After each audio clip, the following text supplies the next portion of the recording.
షర్మిల నిన్న కంటతడి పెట్టారు, భావోద్వేగ భరితమయ్యారు. జగన్ నిన్న భావోద్వేగ భరిత ఉపన్యాసం ఇచ్చారు.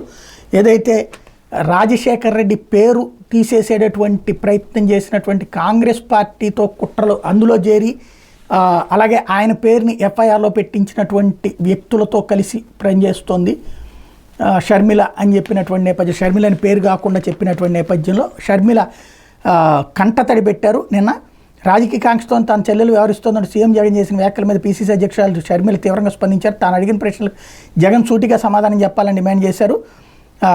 జగన్ వ్యాఖ్యలు ప్రస్తావిస్తూ కంటతడి పెట్టుకున్నారు. భర్త పిల్లలను వదిలిపెట్టి జగన్ కోసం 1000 కిలోమీటర్ల పాదయాత్ర చేశారంటూ భావోద్వేగానికి గురయ్యారు. అప్పట్లో తన అన్న కోసమే పనిచేశానని, బైబిల్ పైన ప్రమాణం చేసి చెప్తానని, ఇందుకు మీరు సిద్ధమని జగన్ ప్రశ్నించారు. మీకోసం పనిచేసిన చెల్లెలను గౌరవించకపోగా మానసికంగా హింసిస్తారని ఆవేదన వ్యక్తం చేశారు.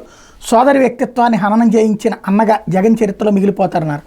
సొంత చెల్లెలను వైకాపా రాక్షస మొక్కలతో సామాజిక మాధ్యమాల్లో ఇష్టానుసారం తిట్టించడం సభ్యేనా అంటూ నిలదీశారు. రాజకీయాల కోసం ఇంత జగజారిపోయాయంటూ షర్మిల కన్నీటి పర్యంతం అయ్యారు.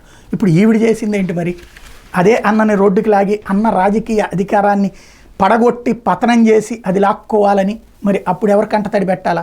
వదినని రోడ్డుకి లాగి కుటుంబం మొత్తాన్ని పరువు తీసి ఇంకోటి బిడ్డల్ని అందరినీ వదిలి అన్న కోసం పాదయాత్ర. మరి ఇప్పుడు ఆ బిడ్డలని వెంట పెట్టుకుని తిరగట్లేదు కదా, మళ్ళీ అదే బిడ్డల్ని వాళ్ళందరినీ వదిలేసి తన రాజకీయం కోసం కదా జరుగుతున్నటువంటిది. ఏంటయ్యా అంటే కుటుంబ పోరాటం రోడ్డెక్కింది. అత్తగారింటి మీద పెత్తనం చేస్తున్నటువంటి చెల్లెళ్ళు సునీత, షర్మిల పుట్టింటి మీద పెత్తనం చేయడానికి, అన్న ఇంటి మీద పెత్తనం చేయడానికి, వదిన్ని కంట్రోల్ చేయడానికి చేస్తున్న ప్రయత్నంలో చివరికి హత్య రాజకీయాల దగ్గర నుంచి మొత్తం రాక్షస రాజకీయాల దాకా వెళ్ళిపోతున్నాయి.